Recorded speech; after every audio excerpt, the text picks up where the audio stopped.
स्कंद पुराण कहता है, कुंभ राशि स्थिते भानौ तव्रेव न च स्थिते गुरौ वृंदावने भवेत कुंभो वैष्णवाणाम समागम। स्कंद पुराण कह रहा है। और कुंभ वृंदावन में लग रहा है, लेकिन इसका लाभ क्या है?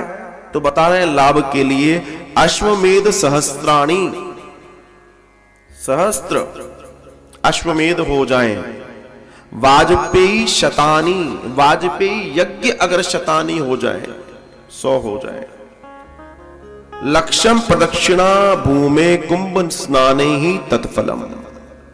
आप सिर्फ पूरे कुंभ की एक प्रदक्षिणा कर लीजिए और एक बार स्नान कर लीजिए, आपको इतने सहस्त्राणी शतानी, सहस्त्रों आपको अश्वमेध यज्ञ और कई 100 जो है वाजपेयी यज्ञ का आपको लाभ मिल जाएगा। कौन कह रहा है? शास्त्र कह रहे हैं।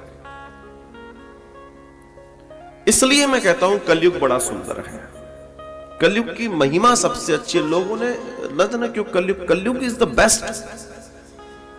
कलयुग केवल नाम आधारा, जपै जपै नर उतरही पारा, सिर्फ नाम जप। अब आप बताइए, पहले इतने बड़े बड़े वाजपेयी यज्ञ, इतने बड़े बड़े अश्वमेध यज्ञ, कितना बड़ा कार्यक्रम हुआ करता होगा। उन सबको करने की अपेक्षा आप सिर्फ कुंभ की एक प्रदक्षिणा लगा लें और एक स्नान डुबकी ले लें, हो गया काम। उन यज्ञों की चर्चा भी शास्त्रों में है और इस कार्य की चर्चा भी शास्त्रों में ही है, मतलब दोनों बातें बराबर हैं। ये कलयुग का लाभ है। उनको मालूम था कलयुग में लोगों के पास समय भी कम होगा, आयु भी कम होगी, और यही होता था। इसलिए जब इस कथा के विषय में सूत जी से शौनकादिकों ने प्रश्न किया था, तो उनका पहला प्रश्न यही था, हमें सार सार बताइए, क्योंकि उन्हें मालूम था कि कलयुग में लोगों के पास समय कम होगा, उन्हें सार सार मिल जाए तो उनके जीवन का कल्याण हो जाएगा। लिखा है, पुराण काल से ही श्रीधाम वृंदावन में महाकुंभ पर्व के इस विशेष अवसर पर कल्पवास करने के लिए भूमंडल के विभिन्न प्रांतों के साधु संत महात्मा भक्त वैष्णवों का आगमन होता आ रहा है। और इस बार भी पुराण प्रसिद्ध इस परम पवित्र अमृतमय योग बसंत पंचमी 16/2/2021 से फाल्गुन पूर्णिमा 28/3/21 मतलब 28 मार्च तक श्रीधाम वृंदावन में इस आनंदमयी कुंभ का आयोजन हो रहा है।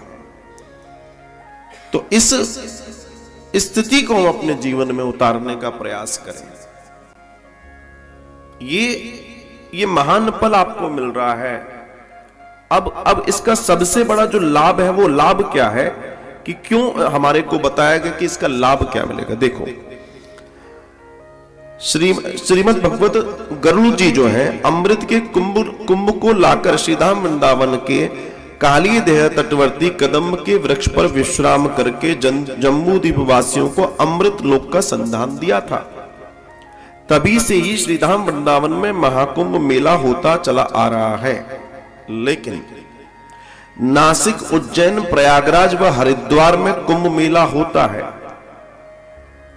मगर इन कुंभों में अपने पापों के विनाश के लिए आप डुबकी लगाते हैं, जाते हैं, तीर्थ करते हैं, आदि इत्यादि करते हैं। लेकिन जब गरुड़ जी यहां आए तो श्रीधाम वृंदावन की रज में लोटपोट हुए, वो वहां बैठे, उसके बाद लोट लगाई उन्होंने, अपने आप को रज से नहलाया है उन्होंने। इस कारण श्रीधाम वृंदावन के महाकुंभ में ये मेला होता है और इस कारण ये और पवित्र हो जाता है। एक तो पाप धोने के लिए हम उन कुंभों में जाते हैं, और यहां आप अपने पुण्यों को बढ़ाने के लिए, अपने आनंद को बढ़ाने के लिए, अपने विश्राम को पुष्ट करने के लिए। अगर आपको लगता है कि आपका विश्राम पुष्ट हो जाए, मतलब आपको गोलोक, सतलोक, वैकुंठ, शिवलोक जो आप चाहते हो वो सब प्राप्ति की आप कामना कर बैठे हैं, तो आपके लिए इससे सुंदर, इससे सुनहरा मौका कोई नहीं हो सकता।